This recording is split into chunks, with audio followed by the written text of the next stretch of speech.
Bonjour, donc aujourd'hui nous allons aborder un chapitre essentiel, c'est le chapitre des pourcentages d'évolution, qui est au programme pour les élèves de seconde et les élèves aussi qui sont en fin de troisième. Ces pourcentages d'évolution vont être essentiels pour leur scolarité, notamment au lycée, mais aussi dans la vie de tous les jours. Comment comprendre un placement financier? Comment calculer ou comprendre une diminution, une augmentation? Donc toutes ces notions vont être vitales pour la vie d'un lycéen en mathématiques, en comptabilité, en gestion, mais aussi dans sa vie d'adulte.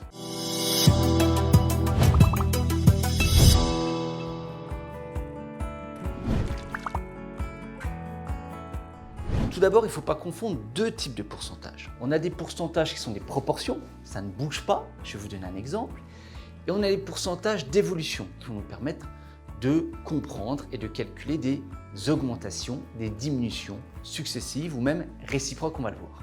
Tout d'abord, petit rappel, qu'est-ce qu'un pourcentage simple, c'est-à-dire une proportion? On prend un lycée de 1200 élèves. Supposons que 30% de ces lycéens soient des élèves de terminale. Comment on calcule le nombre d'élèves de terminale? Donc on va prendre nos 1200 élèves lycéens et je vais multiplier par 30%, donc x 30 sur 100, c'est la proportion des élèves de terminale. On va obtenir 360 élèves. Donc il y a donc 360 élèves qui sont en terminale dans ce lycée. Ce type de pourcentage, qu'on appelle pourcentage simple ou proportion, sont abordés en début de collège et nous, on va s'intéresser aux pourcentages d'évolution qui sont différents et beaucoup plus intéressants puisqu'on va travailler sur des valeurs qui augmentent ou qui diminuent. Donc au niveau des pourcentages d'évolution, pour aborder le thème central du coefficient multiplicateur qui va nous aider pour tous les calculs, on va partir d'un exemple. Supposons qu'un produit coûte 35 €. Il subit une augmentation de 8%. Quel sera le prix final?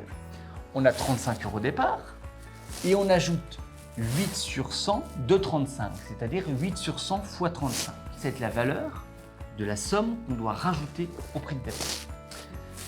Cette valeur est égale à 2,80. On obtiendra donc un prix final de 35 plus 2,80, c'est-à-dire 37,80 €. C'est une technique qu'on aborde en début de collège, pourcentage simple. Cette technique ne sera plus satisfaisante en troisième au lycée pour aborder les pourcentages d'évolution. Comment on va introduire le coefficient multiplicateur? Ici, de 35 €, il intervient une fois complètement pour le prix de départ et il intervient à hauteur de 8% au niveau de l'augmentation. Donc en tout, 35 €, je l'ai combien de fois? Je l'ai une fois complètement, plus 8 sur 100, c'est-à-dire 1 plus 0,08. J'aurai donc 35 € fois 1,08. Ce coefficient, on va l'appeler coefficient multiplicateur. On obtient bien sûr le même résultat, 37,80 €, sauf que cette technique va nous permettre, on va le voir dans les séquences suivantes, d'aborder toutes les évolutions successives ou réciproques des calculs qu'on demande aux lycéens. On va voir un exemple avec une baisse cette fois-ci pour que tout soit clair pour tous. Imaginons un lycéen de seconde à Metz qui se promène rue Serpenoise et qui voit un t-shirt à 25 €. Il a la chance, c'est les soldes, donc il bénéficie d'une réduction de 30%. Comment on peut calculer le prix final? Soit on utilise la méthode de collégien, on prend les 25 € et on va enlever 30% de 25, c'est-à-dire le montant de la réduction. Donc on tape 25 fois 30 divisé par 100, on obtient 7,5. 25 moins 7,5, on obtient 17,50 €, le prix final soldé du t-shirt. Donc maintenant, on va utiliser le coefficient multiplicateur dont je viens déjà de vous parler pour la hausse. Donc pour une baisse, qu'est-ce qu'on observe? Les 25 €, je les ai une fois entièrement et ensuite j'en enlève 30%. Donc ça nous fera 25 fois, entre parenthèses, une fois entièrement et j'enlève 30%. Donc par combien je multiplie 25? 1 moins 30 sur 100, c'est-à-dire 1 moins 0,30, c'est-à-dire 0,70. Et là on obtient le coefficient multiplicateur. Et on obtient bien sûr le même prix final de 17,50 €. Pour résumer, voici le cours de seconde. Quand j'ai une valeur V0 qui va augmenter de t%, on va obtenir la valeur V1 en multipliant V0 par 1 plus t sur 100. Ce coefficient, on appelle ça un coefficient multiplicateur. C'est la valeur par laquelle on va multiplier V0 pour obtenir V1. Si maintenant j'ai une baisse de t%, on va multiplier la valeur de départ par 1 moins t sur 100. Comme tout à l'heure, on a une baisse de 30%, on a multiplié notre valeur de départ de 25 € par 1 moins 30 sur 100. Donc maintenant qu'on a vu comment calculer un coefficient multiplicateur, on va juste voir ensemble 4 exemples de cette formule. Quand on a une augmentation de 40%, donc on a dit que 40, on l'a appelé t, et le coefficient multiplicateur il est égal à 1 plus t sur 100, c'est-à-dire 1 plus 40 sur 100, c'est-à-dire 1 plus 0,4, donc 1,40. Il est supérieur à 1, ce qui est logique, puisque quand on a une augmentation, la valeur de départ est multipliée par un nombre plus grand que 1. C'est ce qu'on voit sur ce schéma. Maintenant, quand on a une augmentation de 3%, on prend la valeur de départ, V0, qu'on multiplie par 1 plus t sur 100. Le t ici vaut 3. Donc notre coefficient multiplicateur, que j'appelle Cm, il est égal à 1 plus 3 sur 100, c'est-à-dire 1 plus 0,03, c'est-à-dire 1,03. Si maintenant on envisage des baisses, quand on a une baisse de 10%, donc le t, il sera égal à 10%, à 10, mais on a dit, attention, quand on a une baisse dans le coefficient multiplicateur, il y a un moins qui intervient. Donc le coefficient multiplicateur, il sera égal à 1 moins 10 sur 100, c'est-à-dire 1 moins 0,10, 0,90, qui est logique, puisque je vais prendre la valeur de départ et je vais la multiplier par 0,90 pour avoir la valeur d'arrivée. 0,90 est une valeur inférieure à 1, d'où la baisse. Quand j'ai une baisse de 30%, autre exemple, le coefficient multiplicateur sera égal à 1 moins 30 sur 100, c'est-à-dire 0,70. Donc on vient de voir des exemples de coefficients multiplicateurs où je connaissais le taux d'évolution et je cherchais le coefficient multiplicateur. Ou alors je cherchais la valeur d'arrivée connaissant la valeur de départ. Maintenant on va envisager une autre problématique. Je connais la valeur de départ, par exemple ici 35, je connais la valeur d'arrivée, 42,70. Notre job c'est de se dire quelle va être l'évolution pour passer de 35 à 42,70. On cherche cette évolution en pourcentage, ce qu'on a appelé T. De quelle valeur on a augmenté ou diminué la valeur de départ. Ici, c'est une augmentation qui est égale à 42,70 moins 35, c'est-à-dire 7,70. Cette augmentation de 7,70, il faut la rapporter à la valeur de départ. J'avais une valeur qui valait 35 qui a augmenté de 7,70. Quel pourcentage 7,70 représente par rapport à 35? Donc, pour calculer ce pourcentage, on fait 7,70 divisé par 35, on obtient 0,22, que l'on multiplie par 100. Et on obtient une augmentation de 22%. C'est-à-dire que les 7,70 représentent 22% de 35. D'où la formule valeur d'arrivée moins valeur de départ, c'est-à-dire V1 moins V0, on a obtenu 7,70, que l'on a divisé par la valeur de départ. Donc V1 moins V0 sur V0, le tout fois 100. On va résumer par un petit schéma ce qu'on vient de voir. Quand on a une valeur V0, pour obtenir une valeur V1, on va la multiplier par un coefficient multiplicateur qui est égal à 1 plus t sur 100 pour une augmentation de t%, et on va multiplier V0 par 1 moins t sur 100 pour une baisse de t%. D'où cette notation un peu cavalière, 1 plus ou moins t sur 100. Maintenant, si je connais la valeur de départ et que je connais la valeur d'arrivée et que je cherche le taux d'évolution, le pourcentage d'évolution petit t, augmentation ou baisse, ce taux d'évolution sera égal à V1 moins V0, le tout divisé par la valeur de départ V0 fois 100. Ces deux schémas, ces deux formules sont indispensables pour tous les lycéens, de quelle que soit la filière, en maths, ou pour calculer n'importe quelle évolution, en compta, en gestion, un nombre de malades qui augmente, une population qui diminue, un PIB qui varie. Ces deux formules sont à connaître. Prenons maintenant un exemple concret et classique d'évolution successive. Là maintenant, on va parler de valeurs qui subissent plusieurs évolutions.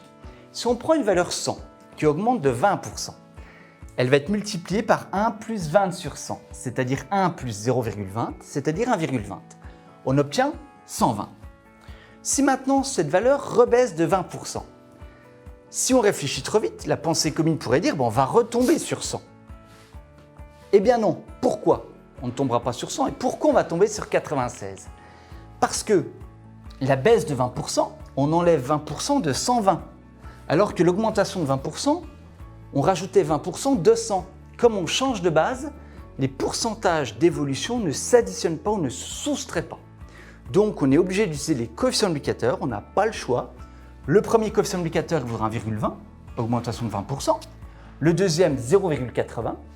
Et quand on étudie une évolution globale, le coefficient multiplicateur global, général, il va correspondre à la multiplication des coefficients multiplicateurs de chaque étape.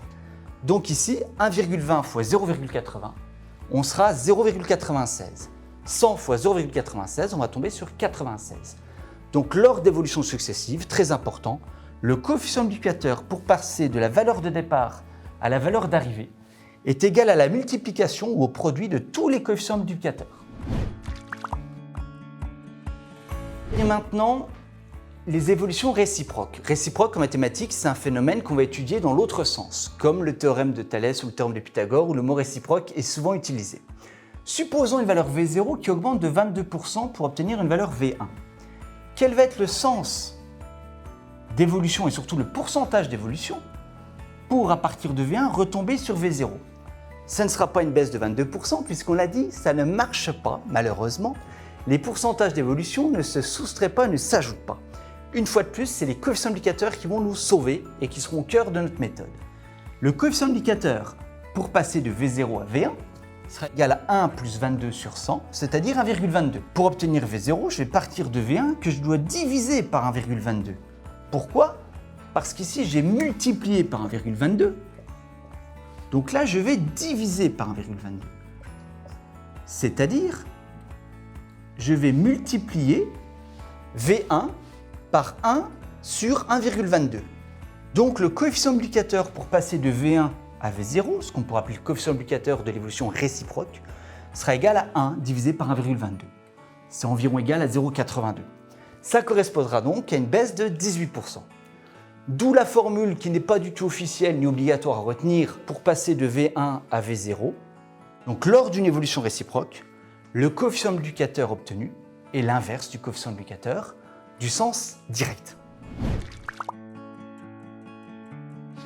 Nous allons terminer cette vidéo par un exemple classique d'évolution successive où on aura toujours le même taux d'évolution. Exemple, un placement financier sans risque à intérêt fixe. J'ai pris un exemple avec un taux de 3%. Supposons qu'on place une somme de 1 000 € à 3% par an garantie par le banquier. On a vu, pour calculer la somme au bout d'un an, je vais multiplier les 1 000 € par le coefficient multiplicateur, qui est égal à 1 plus 3 sur 100, c'est-à-dire 1,03. Et ce, chaque année. Donc la somme d'argent placé va être multipliée par 1,03 chaque année. Exemple, quelle est la somme obtenue au bout de 3 ans?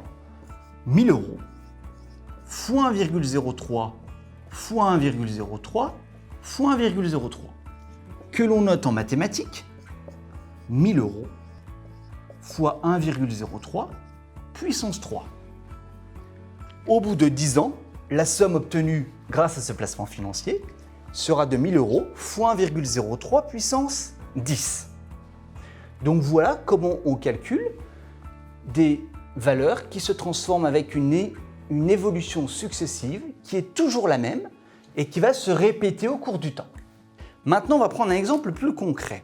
Je place ces 1 000 € à 3% par an et je veux acheter un bien à 1 500 €. Je me dis, au bout de combien de temps je vais pouvoir avoir cette somme? Donc là, on va résoudre ce qu'on appelle en mathématiques une inéquation. Je cherche un nombre d'années, qu'on pourrait appeler n ou x, tel que mes 1 000 € fois 1,03 puissance n sera supérieur ou égal à 1 500 €, la somme nécessaire à mon achat. On va voir, on a deux possibilités de résoudre ce problème mathématique. Première solution pour les élèves de seconde, une solution qui n'est pas mathématiquement très intéressante, mais qui est au programme de seconde. On va programmer à la calculatrice la fonction 1000 fois 1,03 puissance x. à l'aide d'une calculatrice ou d'un tableur. Je commence à x égale 0, puis x égale 1, 2, 3, et je regarde à partir de quelle valeur minimale entière je vais dépasser la somme de 1500 €. Ce qu'on peut appeler une méthode par tâton ou par dichotomie. On va terminer cette vidéo par la résolution de cette inéquation avec des logarithmes, comme le font les élèves de terminale à partir du mois de janvier ou février environ. Notre inconnu est en puissance, c'est n. Donc je vais devoir isoler cet inconnu. La première étape, c'est de se dire 1000 fois un nombre inconnu plus grand que 1500, ça équivaut à ce nombre inconnu, qui doit être plus grand que 1500, divisé par 1000. Que ce que j'ai fait, j'ai divisé par 1000 de chaque côté. Ici, le 1000 disparaît. Et là, j'obtiens 1500 divisé par 1000, qui équivaut à 1,5. Donc là, j'ai progressé au niveau de cette inéquation, puisque mon inconnu est en exposant dans une expression plus simple. Problème, les élèves avant la terminale ne savent pas résoudre une inéquation de ce type, mathématiquement, où l'inconnu est en exposant. Donc comment faire pour isoler cet inconnu n alors que cet inconnu est perché en haut d'une puissance en exposant? On va utiliser la fonction logarithme. Pourquoi elle est intéressante cette fonction? Tout d'abord, comme la fonction logarithme est croissante, quand j'ai deux nombres dans un ordre, les logarithmes sont dans le même ordre. L'ordre ne change pas. Mais elle a surtout une autre propriété, la fonction logarithme, c'est que le logarithme d'un nombre puissance n, ce sera égal à ce nombre fois le logarithme. Donc mon nombre n qui était perché en haut d'un exposant, il va venir en produit et l'inconnu va être beaucoup plus facile à trouver. J'ai plus qu'à isoler le n. Comment je vais isoler le n? J'ai n fois un nombre qui est plus grand qu'un autre nombre. Et ln de 1,03 est un nombre positif. Donc je vais pouvoir diviser de chaque côté de l'inégalité par ln de 1,03 et j'obtiendrai la réponse à ma problématique, la réponse mathématique. N va être supérieur ou égal à ln de 1,5 divisé par ln de 1,03. Donc ce nombre qui pourrait paraître très abstrait et très complexe au niveau mathématique, on va le taper à la calculatrice. La calculatrice nous donne la valeur environ de 13,7. Donc ça veut dire au niveau théorique qu'il faut au moins 13,7 années pour obtenir la somme de 1500 €, c'est-à-dire pour augmenter ma somme de départ de 50%. C'est-à-dire 14 années, puisque dans le cadre d'intérêt bancaire, il faut attendre que l'année soit terminée pour obtenir les intérêts. Conclusion, il faudra donc 14 années pour obtenir la somme nécessaire à mon achat.